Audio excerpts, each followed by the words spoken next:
everybody, and welcome back to another 6-scale figure review with me, your host, That Metro Mania. And I bet you weren't expecting this week to be a White Ranger sweep, were you? Because I sure wasn't until I got the call up on my email saying, "Hey, yo, your White Rangers are here." So I was super excited about that, so I decided to make this White Ranger week, which is why I pumped out a very, very quick Bat Bike video last week. Not your fault. My fault. I planned that poorly, but I really wanted White Ranger week to happen. So here we are. We finally have Albino Tiger, the White Ranger from the movies. They finally actually released it this time because I know there was quality issues with the first run, so they decided to temporarily hold off on it and release it for realsies. And here we have it now. So box, just like the rest, is a silhouette of the Power Ranger, White Ranger. It's got some generic lightning. All vague. Pretty sure they got that off of a Power Rangers text generator that I use. And then more lightning. There's words in a circle on the back on the morpher, and then more lightning. Not much to talk about. We've seen this box 1, 2, 3, 4. And this is a fourth time with 2 more to go. So what we're gonna do is we're gonna throw that off to the side, and we're gonna throw the Ranger onto the spinning turntable of doom and take a closer look, or take a look at the White Ranger. So this guy, just from initial impression, might be my favorite of these movie bunch so far, because obviously it's got the most differences between the regular versions and this, because he is the special 6th Ranger. And I mean, it pops a lot more than the original ones that have just, the one monotone color with some white on it. And I've always been biased towards the White Ranger because I love the helmet design on it. I think the White Ranger is my favorite of the Mighty Morphin helmets overall, so I do have some personal bias going into it, but I just think he probably looks the best because he always looks the best. Tommy, after the whole Red Ranger debacle, pretty much became the leader of the group. So as the leader of the group, you got to stand out, you got to look your best, and Tommy here does not disappoint for the 5th iteration that I'll now have on the shelf. 1, 2, 3, 4, 5, no, 6. This is the 6th iteration of Tommy that I will have currently on my shelf. So why don't we get him off that spinning turntable and talk about him a little bit more in-depthly, as if we've never talked about him before. So Tommy here is really the only one to come with his actual show weapon. He comes with Saba, his blade, which I love. Saba, it's awesome. This nice little saber thing, and he's super cool. A little bit different than the actual show version, as I will show you in a second, but it is a nice design. But as you can see, here's the regular version. You can see the differences in the blade here. There's more gold going down here. It's a little bit thicker than this, which is a little thinner. There's more vibrant whites on the original blade here, as opposed to the movie blade, which goes for a more gold aesthetic, especially with the with actual Saba at the top here. The lion, or the tiger, I should say, is also different. He looks a bit more thicker on the top. They got some more details on the sides. But all in all, I mean, it's not bad. This one has some gold meshing into the blade, which as opposed to this one, which is silver. This one also retracts to do just regular. But I'm keeping it extended so that they look more normal. But yeah, the blades do look nice next to each other. Obviously, they are different, but in the world of the same, they are the same. So Tommy, just like every other Ranger who we have talked about, has his good and his bad. But I can tell you this much, some of the bad from the other 3 isn't here because he doesn't have it. So that big diamond problem, not here. The helmet, just like all the other ones, is a bit overcomplicatedly designed. It's not as simplistic. There's a lot more going on. We can start even up here with the ears, which are way more in-depth and detailed and thicker than the original Ranger's ears. The helmet comes down to a finer point here, actually, which then narrows the visor. Or I guess it doesn't narrow the visor, but the helmet is a little thinner as well. The eyes have these lines going through them, which are kind of annoying, honestly. It's like their eyes are closed as opposed to just being hollow white eyes.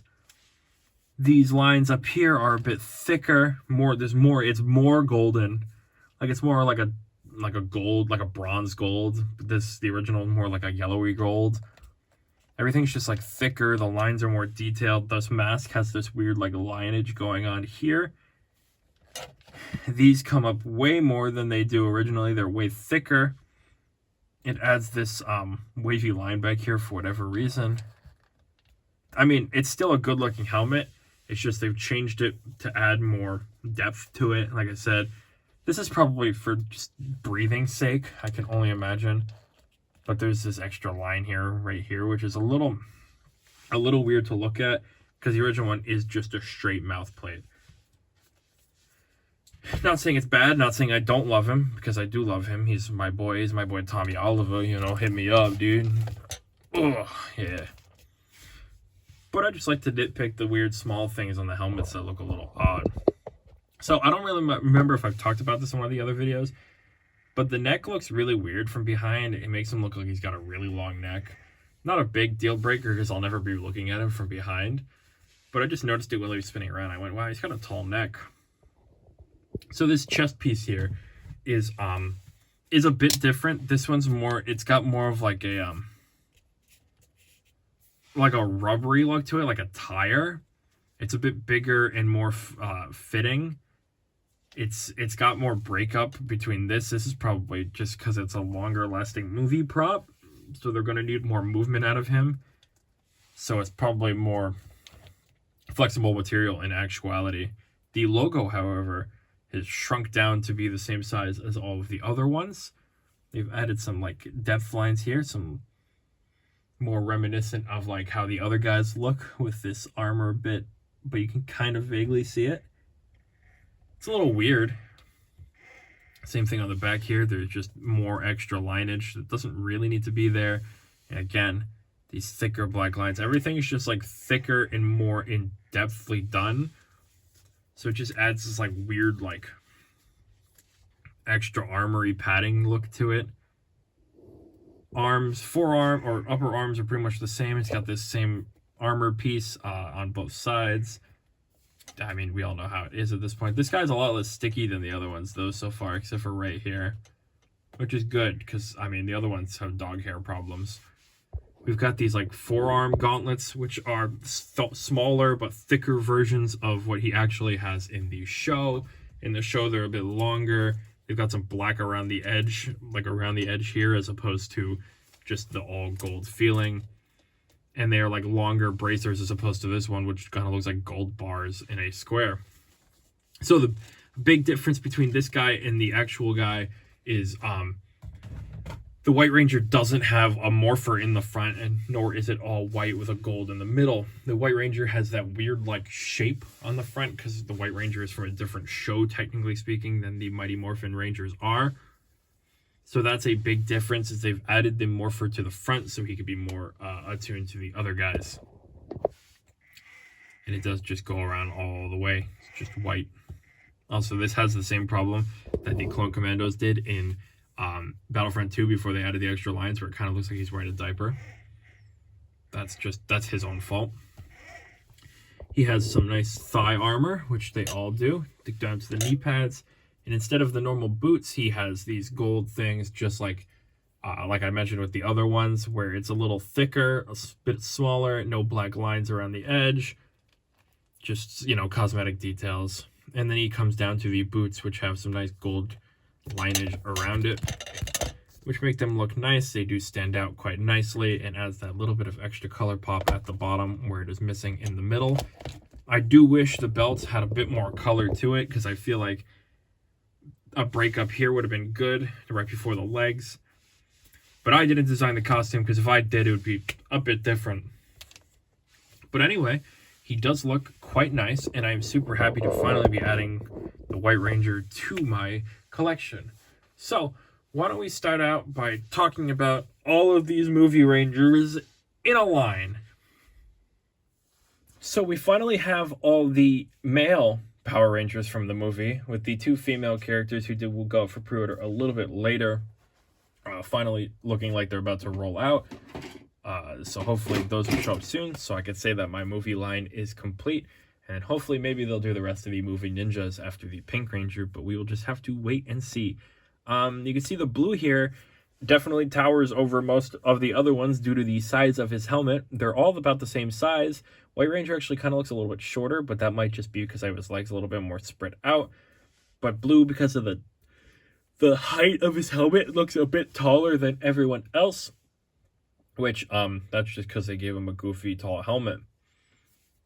This is fun to look at, and I'm very happy to see. I can't wait until I have all of them so I could do a full comparison between the show and the movie versions just next to each other, because I think that'll be really exciting to see. But for now, we can do a comparison between the movie version and the movie ninja version, just to see how those two look next to each other as well. So this is a super fun one to see, because the White Ranger here is kind of like the first one I got in this new wave of Power Rangers, and these are the first two I ordered when Toys Battalion started putting them up for sale, because they were the first ones up for sale. Crazy how long it's taken to get the actual White Ranger, but the White Ninja here was the first one in this new wave of Power Rangers that I was able to get my hands on. So this is a fun one to see, especially because, you know, I'm swimming in Tommies right now. I've got so many Tommy Olivers, I don't know what to do. I'll always take more. By all means, I'll always take more. But, like, I've got so many. This is awesome. I never thought I'd get this far. I thought Lord Draken would be the last Power Ranger I'd ever see on a shelf. I got really worried for a second, but now here we are. I've got White Ninja Rangers. I've got Movie Rangers. I've got Rangers from random different IPs from Power Rangers from out the years. This is an awesome time for Power Rangers fans. And you know, it'd be even awesomer if I popped out a few more Tommy Olivers so we get the whole gang together. I want you guys to know, out of principle, I will not be bringing Lord Draken off the shelf. He is a bad person, and he should not be in this video. So we're going to ignore him, and we're just going to go through all of the other Tommies. I just need, really, at this point, one to at least have one representation of each of him. Technically, I could get Red Turbo as well, which, I mean, will be a thing. But it's only like a half Tommy, so I don't know how much you want to count that. But yes, we do have one other than Zeo and Red Turbo, unless you want to count like Master Morpher, like Green, which is a slightly different design, which is a cool design, or like the Bat and the Sun designs, which don't even exist. But yes, we are slowly but surely filling a room with Tommy Olivers. I thought I would never have more like I said, than Green and White and Lord Draken, but here we are. I mean, I've got 3 more already, with 2 more hypothetically in the works or on the way, technically speaking. Dream come true, man. Love this guy. Fantastic. And I'm so happy to have more of him. And this is the first time you get to see the Black Ranger with all the other ones looking about the same height. So this is cool as well. But yes, I'm very happy with this. But unfortunately, we do have to move on to articulation. So why don't we do that right now? So, in normal Power Rangers standards, life ending 360 degrees with a weird neck turn. The neck gets ruffled, but it goes back to normal. Head goes up that far and down that far. Arm actually goes up much further than I thought. Nice little back and forth. Up that far. Back that far. Just be careful of material that the outfit is made of. Elbow bend about 90. Wrist swivel. But it does come off because of this arm piece right here. You can't fire this up too much, because then that'll come off. So 90 before the hand falls off. Wait till we pop that back on real quick. You do get a bit of a crunch and back crunch, somewhat of a spread. Up that far, back 0. Good knee bend about 90 degrees, and free ankle articulation, so you can do whatever it is a man's got to do to get this guy to do whatever you need him to. Anyway, why don't we pop off to the end of the video. So I thought, what better way to represent the guy who pretty much made Power Rangers what it was than to have representation from each of the 3 Power Rangers making companies, all standing side by side with each other, or back to back, I guess, to just show, I mean, how this guy brings everyone together, technically speaking. Because here we have 3-0 we have Toys Battalion, and we have our So-So toys, all making different versions of the exact same man at the end of the day. The man who, you know, made Power Rangers what it was for most people. And it is awesome to see these three companies making their own different versions of them, but all sticking so perfect to how he was in representation. I'm so happy to have all of these guys, like I've said, and I'd love to know how you guys feel about all of them. Have you picked up any of these guys? Which ones do you have? Which ones do you not have? Were you in the market to look at them, but you weren't sure if you wanted to pick them up, and now you're deciding whether it's worthwhile or not?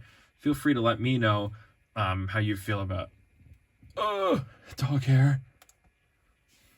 Feel free to let me know how you feel about any of these or all of them. Are you a Power Rangers collector, or are you just a Mighty Morphin guy? I know what I am. I'm an all of the above kind of guy. And if you enjoyed this video, please feel free to like the video, because makes you Mr. YouTube or Daddy YouTube like me a little bit more, and then we could spread the word of me, the #1 Power Rangers 6-scale reviewer of all time, to everyone else in the world, because I've got so many Power Rangers to share, and I'm having a blast doing it. And as always, feel free to subscribe, because I'm always going to have more stuff like this coming out weekly. I do this weekly. Isn't that exciting? And I just love doing it. I'm having so much fun, and I'm so glad you guys are joining me on this little adventure of ours to obviously sustain our title as the #1 6-scale Power Ranger reviewer of all time. And with all of that, with all of that out of the way, I've been me and you've been you, and thank you for watching another 6-scale figure review. Hopefully you join me next time when we review something maybe new. I will see you then.